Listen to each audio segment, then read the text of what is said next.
torba kaasee hanga 10tti kan jiruun dubbisa. Maqaa gooftaa keenya maqaa Yesuusiin akkas jedha.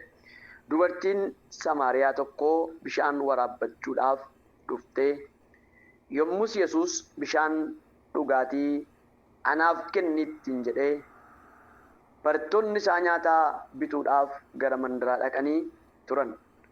Dubartiin Samaariyaa sun attamitti ati Yihuudii taatee ana dubartii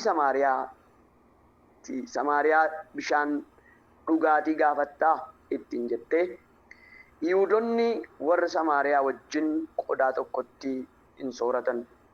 Yesuus deebisee kennaa Waaqayyootu beektee inni bishaan dhugaatii anaaf kenni siin jedhu kunis eenyu akka ta'e utuu hubattee silaasitu isa kadhataa. Inni immoo bishaan yeroo hundumaa jiraatu siif hin kennaa turee jedheenii jedha. Mee kadhanna. Abbaa keenyaa, Waaqa keenyaa, Uumaa keenyaa, Fayyisaa keenyaa, Yesuus Kiristoos ilma Waaqayyoo, gaarummaa keef, araara keef, eegumsa keef, oolmaati nuu oolteef, geggeessaa keef, barruu kee irratti baattee baraaf yeroo dabarsine hundumaa keessatti gara keenya taatee hamaa hundumaarraa nu oolchitee guyyaa har'aa kana yeroo galateeffamaa kana yeroo eebbifamaa kana yeroo nagaa yeroo gammachuu kana nuuf laattee gooftaa nu jiraachiftee har'aan nu geessee fuula kee duratti dhiyaannee akka si galateeffannu akka maqaa kee weeddifnu akka maqaa kee jajannu akka maqaa keef ulfina laannu situu carraa kana nuuf kenne maqaa Kiristoos Yesuus gooftaa maccaan si haa galatu. Waan baay'ee irraa oolle, waan baay'ee irraa hafne, waan baay'ee irraa baraaramne, waan baay'ee irraa harki kee nu hambise. Utuu ati gara keenya hin taane ta'e nuti kaleessa darbanii warra har'a ga'an hin turre. Araarri kee inni guddaan, geggeessaan kee inni daangaa hin qabne waan hundumaa keessatti nuuf ta'e har'aa dirree kanarratti waltajjii guddaa kanarratti argamuu kee irraan kan ka'e eebbaaf ayyaana ulfina addaa kana nuuf qopheessitee isa keessaa immoo hirmaattuu akka taanuuf yaa gooftaa qooda waan nu laatteef galanni siif haa ta'u. Dadhabbii keenya hir'ina keenya hundumaa utuun ilaalin ilma kee Yesuus Kiristoos isa fannoo irratti waa'ee keenyaaf jedhee ofiisaa dabarsee kenne dhiiga isaa isa qulqulluu isa dhangalaase isa ilaaltee araarri kee nuuf baay'ate araara kee jiraannee har'a geenye. Abbaa keenyaa si haa galatu, Waaqa keenyaa si haa galatu, mootii keenyaa si haa galatu, gooftaa keenyaa si haa galatu. Ammas akka nu sin galateeffanne kan nu godhan yaada keenya kan hatan dubbiin yeroo kana waltajjii kana irratti darbu ergaan darbu sagaleen ta'u tajaajilli godhamu kamiyyuu hojii isaatti gufuu ta'e akeeka isaatti gufuu ta'e karoora isaatti gufuu ta'e kana hinaafee yaada adda addaa summii adda addaa kan facaasu dhaloota nyaatee kan bare eebba dhalootaa nyaatee kan bare nagaa dhalootaa nyaatee kan bare guddina dhalootaa nyaatee kan bare maqaa Yesuus Kiristoos gooftaa maccaan qilleensa kana keessaa kan qabame haa ta'u. Biyya obboloonni koo jiran maatii isaan jiran keessaa safara isaan jiran mandara isaan jiran qe'ee isaan jiran naannoo isaan jiran hojii harka isaanirraa ba'uuf galuu isaanirraa guutummaa umurii ati isaaniif laatterraa harki seexanaa maqaa Yesuus Kiristoosiin kan cabe haa ta'u. Humni abbaa ormaa kan rukutame haa ta'u. Raalaa faagaa doossee bu'aara labaadiyaa. Humna maqaa keen kan dhaame haa ta'u. Lola kan itti banu, kan jeequ, kan nagaa dhowwatu, kan gaddisiisu, kan abjuu hamaa, gidiraa hamaa keessa kaa'ee, abdii kutannaa keessa galchee, waan hundumaatti dukkaneessee, eebba Waaqayyo, kakuu Waaqayyo, yaada Waaqayyo nama kanaaf qabu akka isheen nirmaan akka inni nirmaan ni Waaqayyo jedhe jireenya ijoollee kee irratti akka raawwatamu danqaa garaagaraa kan kaa'u maqaa gooftaa maqaa Yesuus Kiristoosiin kan hidhame haa ta'u. Maqaa Yesuus Kiristoos nama Naazreetiin kan hidhame haa ta'u. Hojiinsaa humna maqaa keen kan qabame haa ta'u. Eelaa baagaatiyaa soophaadha. Dhiiga hoolichaatiin amma nan kadhadhaa. Qilleensa kanarraa akeekniif karoorri isaa kan diigame haa ta'u. Humna maqaa keen kan diigame haa ta'u. Humna maqaa keen kan diigame haa ta'u. Hafuura qulqulluu saba keef nagaa kenni. Dubbii jireenyaa kana nutti dubbadhu nu barsiisi. Kaleessas eengaddas nu barsiisaa turte. Har'as nu barsiisaa oolte. Yeroo hafe kana keessattis gooftaa yaada kee waa'ee mootummaa kee waa'ee jireenya bara baraa daandii dhugaa nu barsiisuu siif toleera. Ammas nu barsiisi. Humni waaqummaa kee jireenya keenya jabeessee dhaabu. Jireenya laafa, mogolee laafa, abdii laafa, humna laafa, sagalee keetiin, hafuura keetiin, dubbii keetiin haaressi. Maalaafaa seekaa tooraa lefiidii libiigaan tooraa labaashiyaa. Jireenya abdii kutatte. Jireenya waan hundumtu bita kan itti galu. Sodaa jireenyaa keessa kan jirtu. Raafama jireenyaa keessa kan jirtu. Humna maqaa keetiin hiiki amma. Furi amma. Haaressi amma. Jabeessi amma. Wanjoorra jiru cabsi amma. Humna maqaa Yesuus Kiristoosiin haareffamni ijoollee keef haa ta'u. Kana hin goota ulfaadhu. Yeroon hafe hundumtuu si keessatti nuuf haa eegamu. Ulfina maqaa keetiif jedhii dhoksaa dubbii kee nu barsiise. Ulaawaa karaa tokko tokko hin irratti bani. Dadhabbii fi yaaddoo gaaffii jireenyaa qabnu hundumaa keessaa humna sagalee keetiin nu baase. Sagalee isaa ergee isaan fayyise. Boolla du'aa keessaas isaan baasee jedha dubbiin kee. Maqaa gooftaa Yesuus Kiristoosiin isa boolla du'aa keessaa nama baasu. Isa hir'ina namaa guutuu godhu. Isa dadhabbii namaatti jabina namaaf ta'u. Hafuura keessa qulqulluu lamaan kee kanaaf ergi. Boloota koo kanaaf ergi. Garboota kee kanaaf ergi. Hojjetoota kee kanaaf ergi. Saba kee kanaaf hafuura keessa nama haaressu. Hafuura keessa haala namni keetti qabee jiru keessaa nama baasu. Humna sagalee keetiin nuuf ergi. Kanaan kan mormu diinni humna maqaa keen kan rukutame haa ta'u. Maqaa Yesuus Kiristoosiin. Ameen. Galanni gooftaaf haa ta'u. Kutaan irratti dubbadhu lakkoofsa 10 irra kan jiru. Wangeela Yohaannis boqonnaa 4 lakkoofsa 10 irra kan jiru. Yesuus immoo deebisee fi kennaa Waaqayyootu beektee inni bishaan dhugaatii anaaf kenni siin jedhu kunis eenyu akka ta'e utuu hubattee silaasituu isa kadhataa. Inni immoo bishaan yeroo hundumaa jiraatu siif hin kennaa ture jedheenii jedha. Eenyummaa Yesuus hubachuu kan jedhu, eenyummaa Yesuus beekuu kan jedhu irrattan yeroo gabaabaa dubbadha. Egaa kutaa kana gaafa ilaallu seenaa nama tokkoo fi seenaa Yesuus Kiristoos mandaraa Samaariyaa biyya Sikaar jedhamtu keessatti gooftaan Yesuus Kiristoos mandaraa Samaariyaa keessa utuu darbu dubartii Samaariyaa tokko wajjin wal argee. Guyyaan sun guyyaa dubartittii Samaariyaa guyyaa fayyinaa guyyaa hiikamsa ishee guyyaa isheen itti gaaffiin jireenya isheetii deebiitti argate guyyaatti hibboon ishee deebii argateefidha. Har'as sagalee kanaan bara dheeraa gaaffii jireenyaa jala kan jirtu hibboo jala kan jirtu wanti hundumtuu bita sitti galee abdii kutannaa keessa kan jirtu yoo jiraatte Yesuus Kiristoos akkuma dubartii Samaariyaa kana. Yeroo isheen hin beeknetti, yeroo isheen hin yaadinitti gara ishee dhaqee ishee fure, ishee hiike. Sagalee Waaqayyoo har'as kaleessas inni dubbatamaa ture, har'as inni dubbatamaa jiru. Inni itti fufee dubbatamu sagalee Waaqayyoo yeroo hin yaadnetti gaaffii jireenya keef hiikkaasiif ta'a. Galanni gooftaaf haa ta'u. Garuu eenyummaa Yesuus beekuu kan jedhu irratti dubbadhan, eenyummaa Yesuus hubachuu. Dubartiin kun gaaffii gurguddaa sadii qabdi isa booddeen itti dhufa. Egaa dubartii kana qofa miti.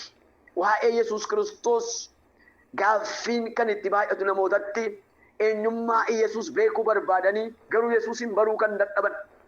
Yesuus eenyu akka ta'e arguu fedhanii Yesuus Kiristoos eenyu akka ta'e eegaa warri turan hin dhufa. Masiin hin dhufa. Ilmi Waaqayyoo hin dhufa. Sanyii Daawit keessaa hin dhalata. Fayyisaan biyya lafaa hin dhufa jedhamee inni eeggatamaa ture kun yeroo inni dhufetti yeroo inni biyya lafaa keessa deddeebi'ee tajaajilaa dinqiif milikkita garaagaraa gochaa ture. Utumanni isaan bira jiru, utumanni isaan gidduu jiru, utumanni isaanii wajjin dubbachaa jiru, utumanni milikkitaaf dinqii gurguddaa isaan gidduutti ija isaanii duratti raawwatu eenyu akka inni ta'e wallaalanii rakkachaa kan turan baay'ee ture. Har'as namoonni baay'een hojii Waaqayyoo isa dinqisiisaa kana, hojii Waaqayyoo wanta beekumsaaf dandeettii namaan hojjetamu, wanta fedha namaa irratti hundaa'ee hojjetamu itti fakkaatee baay'een isaanii namoonni hojii eenyummaa Iyesuus Kiristoos wajjin yeroo isaan itti wal bira darban, Iyesuus Kiristoos eenyu akka inni ta'e, maal akka inni hojjetu, yeroo kam akka inni hojjetu wallaalanii dagachuurraan kan ka'e hojii Waaqayyoo, carraa Waaqayyoo isaaniif qopheesse bira kan wal jala darban baay'eedha. Har'a carraan kun sin darbin, yeroon kun sin darbin, qoonni kun sin darbin, eebbi kun sin darbin, sagaleen kun sin darbin, si haa argatu. Rakkina ulfaataa keessa kan jirtu, haala mijataas haala mijanne keessas kan jirtu, garuu guyyaa Waaqayyoo eegamsaaf, hiikamsaaf eeggachaa kan jirtu, furmaataaf eeggachaa kan jirtu, karaan ishii dhufu immoo kan hin beekne. Tarii kaleessa dheengaddaa Waaqayyoo karaa hin beekne gara kee dhufee carraa kana of duraa dabarsite yoo jiraatte, har'as carraa qabda. Waaqayyo yeroo siif kenneera. Maqaa Gooftaa Yesuus Kiristoosiin ayyaanni Waaqayyoo siin haa argatu. Humni Waaqayyoo siin haa argatu. Eebbi Waaqayyoo siin haa argatu. ኢየሱስ ማንነት ማወቅ ኢየሱስ ማን እንደሆነ ካለማወቅ የተነሳ ብዙ ጊዜ ትጨነቀው ነበር። ጋፊ ቀብድቱት ጋፊ ውልፋታ ቀብድቱት ገራ ወንጌል ዮሐንስ በቆና ተኮ ጋፈደዱ ዮሐንስ አከስ ጀደኑ ካኤራ ሰገሊች ጀልቀበ ዋን ሁንዱማ ዱረ ቱሬ ሰገሊች waaqayyo bira ture sagalichi ofiisaa waaqayyo ture inni kun jalqabuma jalqabe waaqayyo bira ture wanti hundinuu isumaan ta'e waan ta'e keessaas tokkollee kan ta'e hin jiru jireenyi isa keessa ture jireenyichi ifa namootaa ture ifichi dukkana keessatti ibsa dukkanichi immoo isa bira ga'uu hin danda'u jedha tokkoffaa Yohaannis maal jedha gaafa eenyummaa Yesuus Kiristoos kun isaaf galee Haa'een Yesuus Kiristoos isaaf hubatame dhoksaan eenyummaa Yesuus kun isaaf hubatame gaafa ibsu akkas jedha. Inni kun Waaqayyoodha jedha. Sagaleedha. Waaqayyoodha. Jalqabaa jalqabee ture. Waaqayyo bira ture. Waan hunduu isaan ta'e. Waan ta'e keessaa isa malee kan ta'e tokkollee hin jiru. Wanta raawwatame keessaa isa malee kan raawwatame hin jiru. Inni uumaa waan hundumaa ture. Inni waan hundumaa uume isa. Inni waan hundumaa hundeesse isa. Inni waan hundumaa iddoo kaa'e isa. Inni hangafa waan hundumaa dura ture jedha. Kun hin galleef namoota baay'eedhaaf. Wanti hundinuu sumaan ta'edha. Wanta ta'e keessaa isa malee kan ta'e tokkollee hin jiru. Jireenyi immoo isa keessa turedha. Eenyu keessa? Yesuus Kiristoos kana keessa ture. Garuu namoonni eenyu akka inni ta'e hin galleef. Jireenyi Yesuus keessa ture. Yesuusatti amante kana keessa, Yesuusatti duukaa buute kana keessa, Yesuusatti tajaajiltu kana keessa, Yesuusatti waaqeffattu kana keessa maaltu jira? Jireenyatu jira. Wanti hundumtuu isaan ta'e, isaan ta'as, isa malee kan ta'u tokkollee jiru. Jireenyi immoo isa keessa jira. Jireenya bichaa immoo miti. Ifaadha. Ifa namootaatiidha. Ifa namootaati. Ifa warra kamii? Ifa warra isatti amananiiti. Kanaaf jireenyi si harkatti badee kan jiru jiraata. Jireenyi si harkatti toora dhabee kan jiru jiraata. Yesuus Kiristoos jireenyatu keessa jira. Kanaaf eenyummaa Yesuus Kiristoos kana beekuu qabna jechuudha. Hubachuu qabna. Dhoksaan eenyummaa Yesuus Kiristoos kun nuuf galuu qaba. Galanni Waaqayyoof haa ta'u. Jireenya jireenyichis ifa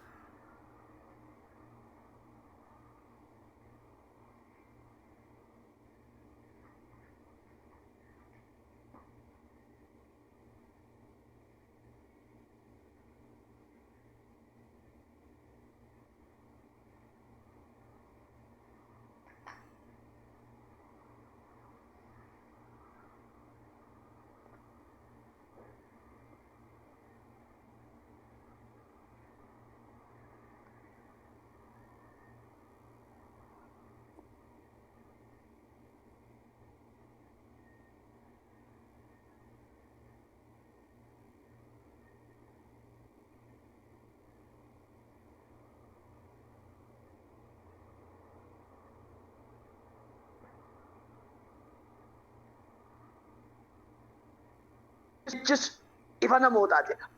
Ifadha. Galanni Waaqayyoof haa ta'u. Jireenyi isa keessa turedha. Jireenyichis ifa namootaatidha. Jireenya qofa immoo miti. Ifadha. Dukkana keessatti ibsuu danda'a. Haala hin mijanne keessatti ibsuu danda'a. Waan hundumaa irratti ibsuu danda'a. Sababiin isaa ifa waan ta'eef. Jireenya qofas miti. Ifa. Har'aa kan sitti dukkanaa jirtaa laata? Eenyummaan Iyesuus Kiristoos si duraa dhokatee eenyummaan Iyesuus Kiristoos haalli eenyummaa Kiristoos kun siif hubatamuu didee kan rakkattu jirtaa laata? Iyesuus jireenya, Iyesuus ifa. Ifa keeti. Isa sitti dukkanaa'e kana ibsuu danda'a. Isa bita sitti gale kana sirreessuu danda'a. Sababiin isaa jireenyas ifas waan ta'eef. Lafa ifichi jiru immoo dukkanni matumaa isa irratti haboo hin qabudha. Laala namoonni baay'een jireenya dukkanaa kan isaan jiraataniifi jireenya bita namatti gale kan isaan jiraataniif baay'een isaanii eenyummaa ifaa kana wallaaluudha. Eenyummaa Iyesuus Kiristoos kana hubachuu dadhabuudha. Iyesuus Kiristoos ifa. Iddoo ifni kun jiru immoo dukkanni hin jiru. ይሄ ብርሃን ባለበት ጨለማ የለም። ጨለማ ሊያሸንፈው አይችልም። ሁምኒ ዱከና እረቲ መኡ እንደንደው ሀቦ እረቲን ቀቡ ለፈ ማል ጅሩ ለፈ ኢፍኒ ጅሩ ኢፍኒ ኩን ሞ ኤኙን ኢየሱሲን ኢፍኒ ኩን ኢየሱሲን ኤኙማን ኢየሱስ ኤጋ ጅሬኘዳ ኢፋይዳ ሀቦ ቀበ ዱከን እረቲ ኢብሱ ደንዳይዳ ዱከኒ መቱማ ኢሰረቲ ሀቦ hinqabu jedha. Eenyummaa Yesuus kun galanni Gooftaaf haa ta'u. Uumaa waan hundumaati jireenya uumaa waan hundumaati jireenya namootaati ifa namootaati. Ificha irratti immoo eenyullee haboo qabaachuu akka hin dandeenye sagaleen Waaqayyoo kun wangeela Yohaannis boqonnaa tokko irratti nutti hima.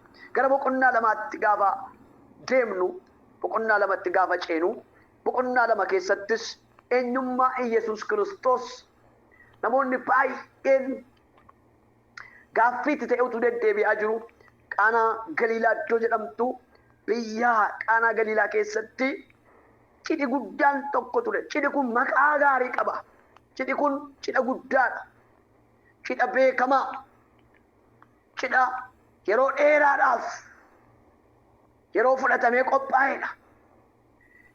Akka seera warra Ayihudiitti namni seera cidhaa geggeeffatu tokko waggaa 7 fuulduratti yaadeetu cuunfaa wayiniirra hojjeta. Calluma jedhee akka amma nuti lallabnu kana miti. Waan gabaabaa nuti akka yartuu tokkotti ilaallu miti. Barreessitoonni macaafa qulqulluu Yohaannis gabaabsee waa'ee cidha Qaanaa Galiilaatti ta'e kana yoo nuti ibsellee yeroo waan fudhanneef gabaabsee nutti hime namni akka seera warra Ayihudiitti cidha geggeeffatu tokko waggaa 7 fuuldura itti yaada. Waggaa 7 fuuldura seera cidhichaa galmaan ga'uudhaaf cidhicha raawwachuudhaaf kan inni itti dadhabu seera cidhichaa seera sirna cidhichaa raawwachuudhaaf galmaan ga'uudhaaf yeroo dheeraa kan inni itti dadhabu. Maariyo jetta waggaa 7 fuulduratti yaaduu qaba. Harreedhee irratti yaadu torban jedhee ji'adhee waggaa dheeratti yaadu waggaa 7 fuulduratti yaadu. Kanarraan kan ka'e biyya Qaanaa Galiilaa kana keessatti cidhi gaafa geggeeffamu cidha kanarratti Yesuus Kiristoos argame. Har'aa wantaati yeroo dheeraa sitti yaaddee ta'u yeroo gabaabduu keessatti itti yaaddee ta'u Yesuus Kiristoos irratti siifa argamu. Iddoo Yesuus Kiristoos argame kanarratti gaa mana Yesuus Kiristoos irratti argame kana keessatti gaa rakkina tokkotu mudate. Taatee tokkotu ta'e. Taatee tokkotu argame. Hirrina tokkotu argame. Kun sababa Yesuus achitti argameef utuu hin ta'in sababa Yesuus Kiristoos waa hojjechuu barbaadeef. Ilaa wanti si quunname yoo jiraate taateen jireenya kee irratti raawwatame yoo jiraate waan tokkon sitti hima. Iyesuus Kiristoos argamuusaa mul'isa. Iyesuus Kiristoos ulfina isaa akka inni mul'isuufidha. Hojiin Iyesuus Kiristoos eenyummaan Iyesuus Kiristoos rakkina kee irratti waan si quunname irratti waan si qabe irratti beekamtii akka argatuuf malee rakkinni kee wanti si mudate sun akka ittiin badduuf miti akka ittiin miidhamtuuf miti akka ittiin salphattuuf miti Yesuus Kiristoos siif argamu. Egaa Maariyaam nama waggaa 30 kana hamma inni mana ishee keessa jiraate keessatti maal akka inni ta'e beetti. Eenyummaa Yesuus beetti. eenyummaa Yesuus beetti. Yesuusin maanninነት ጠንቅቃ ታውቃለች። ኢየሱስ eenyu akka inni ta'e hubattee beetti. Galeeraaf akka mucaa tokkotti guddufte qofa miti. Ilma Waaqayyoo ta'uusaa beetti. Abbaa biraa dhufuusaa beetti. Haboonni qabu beetti. Awutooritiin ni qabu beetti. Eenyummaan isaa isheedhaaf galeera. Galanni Gooftaaf haa ta'u. Iddoo kanatti mudannoon tokko gaafa ta'u, rakkoon tokko gaafa uumamu akkas jette. Yesuusiin daadhiin waynii isaan duraa dhumeera jette. Daadhii waynii isaanii duraa dhumeera. Gaafa isheen jettu Yesuus akkas jedhe. Boqonnaa 2 isinitti himaa jira. Yeroon koo ammallee hin geenye haadho maaliif dhimma koo keessa seente? Isheenoo wanta inni godhu beetti. Eenyummaa Yesuus waan beektuuf, eenyummaan Yesuus waan isheedhaaf galeef akkas jette. Waan inni isinitti himu godhaa jette. Galanni Gooftaaf haa ta'u. Eenyummaa isaa beetti kaa galeeraaf, waaqummaan isaa galeeraaf itti amanti. Waan tokko kan inni godhu, waan tokko kan inni raawwatu, jecha ishee akka inni dhaga'u, sagalee ishee akka inni kabaju, akka inni isheen qaanessines beetti. Yesuus nama hin qaanessu, Yesuus nama hin salphisu. Yesuus innatti amanatte kun Waaqa guddaadha, Waaqa jabaadha, Waaqa rakkina kee furmaata siif ta'uudha. Yeroon koo ammallee hin geenye gaafa inni jedhu. Wanta inni isiniin jedhu qofa godhaa jedhate. Hojjetoonni gaafa sagalee ishee dhaga'an Yesuus akkas jedhe. Gaanota iddoo kana jiran bishaanitti guutaa jedhe. Laalaa cidhii waggaa 7 fuulduratti yaadama. Cuunfaan waynii, mukti waynii kan inni cuunfamee, iji waynii cuunfamee kan inni dhimmarra oolu waggaa 7 fuuldura itti yaadamuu qaba. Waggaa 7 guutuu walitti qabee kaa walitti qabaan waggaa 7 kun kuufamni waggaa 7 kun salphina isa oolchuu hin dandeenye. Yesuus Kiristoos garuu mana cidhaa kanatti gaafa argame salphina waggaa 7 isanni itti dadhabee kuufachaa ture. Isanni itti dadhabee itti jooree kuufachaa ture. Itti fufsiisuu hin dandeenye. Cidha kana itti fufsiisuu hin dandeenye. Yoo xinnaate guyyoota 8 ol geggeeffama. Akka seera warra cidhi tokko guyyaa 8 ol, torban tokko ol geggeeffamuu danda'a. Garuu guyyaa 2 jedhu, guyyaa 3 jedhu daadhiin waynii duraa dhume utuu seerri cidhichaa hin raawwatamin. Har'a waa jalqabdee, adeemsa jalqabdee, mul'ata jalqabdee, gaa'ela jalqabdee, jireenya jalqabdee wanti karaatti si hanqate jirta. Bara dheeraa waa kuufadheera, bara dheeraa waa walitti qabadheera, bara dheeraa waa yaadee karoorsee nagaa itti wanti itti eegalte si ga'uu dadhabee mudannoof taateen jireenya kee qunnameera. Yesuus Kiristoos iddootti dhaabde sanaaf jalqaba utuu hin ta'in haaraa godhee seenaa kee jalqaba. Sababiin isaa hir'uu jiru guutuu kan danda'u, duwwaa irratti waa hojjechuu danda'u. Yesuus Kiristoos Gooftaan maccaa Waaqa waaqotaati. Eenyummaa Yesuus Kiristoos beekuu qabna. Kanaaf gaanota kanatti bishaanitti guutan jedha. Gabaabsee dubbachuudhaaf bishaanitti guutan akka leetirii 80 amma 200 kan nyaatu bishaan gaafatti guutan Yesuus akkas jedhe. Buusaatii warra geggeessanitti kennaa jedhe. Yesuus Kiristoos iddoo sanatti dinqii hojjete. Eenyummaan Yesuus hin mul'ate. Waaqummaan Yesuus hin mul'ate. Baay'een isatti amanan jedha. Haleluuyaa. Yesuus Kiristoos hojii isaatiin Waaqa amanamuudha. Dinqii hojjetee Waaqa amansiisuudha. Dukkana ibsee Waaqa amansiisuudha. Dhukkubsataa fayyisee Waaqa amansiisuudha. Jaamaa jabanee Waaqa amansiisuudha. Waan hin jirre jiraachisee Waaqa amansiisuu danda'uudha Yesuus Kiristoos. Kanaaf eenyummaan Yesuus Kiristoos nuuf galuu qaba. Eenyummaa Yesuus hubachuu, nuuf galee waaqessu, nuuf galee tajaajilu, nuuf galee fuula isaa dura deddeebi'u, nuuf galee faarfachuu, nuuf galee raajuu, nuuf galee dubbii Waaqayyoo jireenya keenya keessatti iddoo olaanaa qabaachuu. Eenyummaan Yesuus Kiristoos nuuf hin galu taanaan lallabii keenya, faarfachuun keenya, kadhachuun keenya, geggeessuun keenya akkasumaan ta'a. Gaaffii qabu. Gaaffii kanaaf garuu Yesuus Kiristoos deebii ta'e. Gara boqonnaa 3tti gaafa ceenu namticha beekaa barsiisaa warraa fariisotaa keessaa kan beekamu hoogganaa kan ta'e barsiisaa seeraa kan ta'e Yesuus bira dhaqeetu akkasittiin jedhe. Sababiin isaa kaleessaa mandaraa Qaanaa Galiilaatti dinqii Yesuus hojjete argeera waan ta'eef akkasittiin jedhe. Barsiisa jedhe. Hojii ati hojjettu kana jedhe. Dinqii ati hojjettu kana jedhe. Milikkita ati raawwattu kana yoo Waaqayyoo isaa wajjin ta'uudhaa baate hamma tokko waan hubate fakkaata. Garuu barsiisaa ta'uunsaa Yesuus irra waan caalutti fakkaate. Ogummaa Yesuus irra waan caalutti fakkaate. Eenyummaan isaa kun eenyummaa Yesuus irra waan caalutti fakkaate. Yesuusin karaa gam tokko amma tokko xinnoo ishee yoo galeef illee baay'een isaa Yesuus Kiristoosin waan tuffatetti fakkaata. Sababiin isaa barsiisaa seeraati nama caala. Akkas jedhe hojii damma hojjettu kana dinqii damma raawwattu kana yoo Waaqayyo isaa wajjin ta'uudhaa baate namni raawwachuu danda'u hin jiru jedhe. Niqoodimoos namni jedhamu Yesuus Kiristoos akkas jedhe. Namni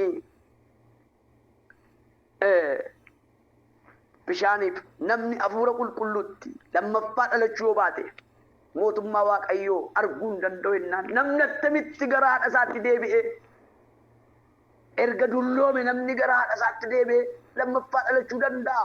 Akkamitti jecha akkasii haasofta? An amma tokko barsiisaa seeraati.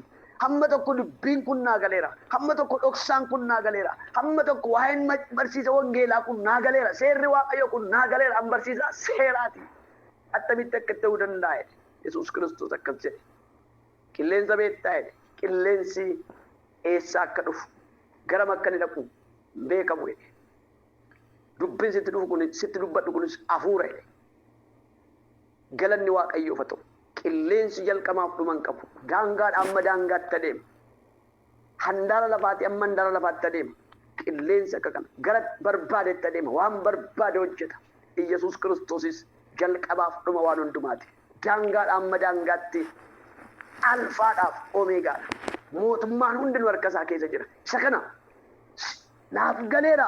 Attamitti akka jetta namni attamitti gara haadha isaatti deebi'ee lammaffaa dhalatannaan namni bishaaniif hafuura qulqulluutti olii dhalachuudha yoo baate mootummaa Waaqayyootti galuu hin danda'u jennaan attamitti lammaffaa dhalata namni jedhe. Yesuus Kiristoos inni nama sitti kun hafuura jedhe. Dhoksaa hafuuraati. Wanti nama sitti kun yoo sii galuu baate nu kan dhageenyeef kan argine dubbannaa. Isa immoo isin amanuu hin dandeessan jedhe. Naaf hubadhu jedhe. Ammayyuu nu banne ammayyuu eenyummaan koo siif hin galle obboloota koo. Yesuus Kiristoos eenyummaan isaan duraan dhokate.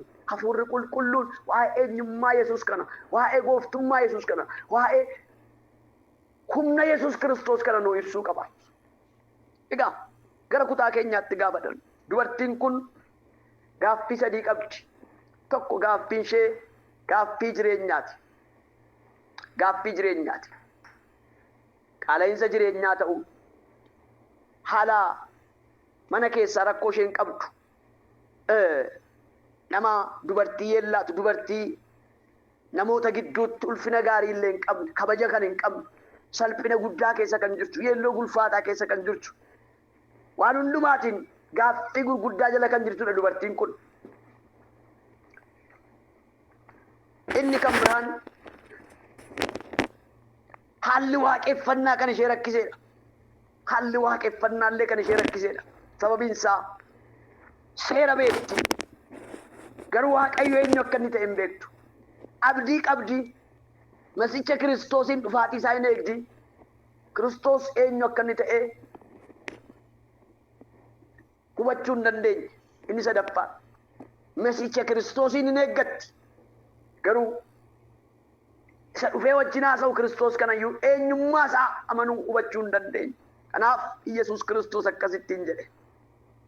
Bishaan dhugaatii naaf kenne. Siqaar iddoo jedhamtu mandaraa Samaariyaa keessaa bishaan boollaa tokko bukkeetti gaafa ishee erge Yesuus Kiristoos bishaan na obaasennaan maal attamitti ati Yihuudii taatee ana nama Samaariyaa irraa bishaan dhugaatii ni kadhattaa jette. Sababiin isaa qodaa tokko irraan sooratan walitti dhufeenya gaarii hin qaban. garaagarummaan isaan gidduu jiru ulfaataadha. Seerris wal isaanitti fidu. Eniyyamu akka isaan walitti dhufeenya gaarii godhatan tokkummaan isaanii akka jabaatee walitti dhufeenyi gaariin isaan gidduutti uumamu seerri eniyyamu ture. Yesuus Kiristoos garuu seera cabse. Seera gararraa waan jiruuf, seerichi harka isaa keessa waan jiruuf, namni hundumtuu fayyuu waan irra jiruuf, jireenya ishee rakkina ulfaataa keetti hidhamtee jirtu kana hiikuudhaaf dhaqe Yesuus Kiristoos. Seera irra darbe. Yeroo akka jedhu seera cabse yookaan seera hin eegu Yesuus Kiristoos nama seera ala deemu jechaa hin jiru. Seerri dhowwuu hin dandeenye Yesuus Kiristoosiin. Tarii wanti baay'een haala tikee jirtu keessatti si dhowwuu danda'a. Yesuus Kiristoosiin garuu wanti dhowwuu hin jiru.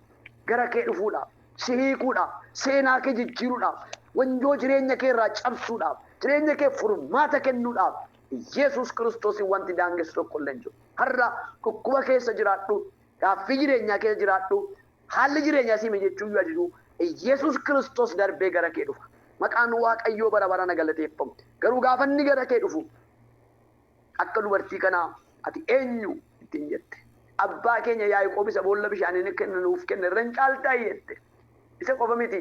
Boolli bishaanii kun gadi fagoodha. Qodaa ittiin buddufattu immoo hin qabdu ittiin jette. Eessaa fuutee naa laattaa jette. Isa qofa miti.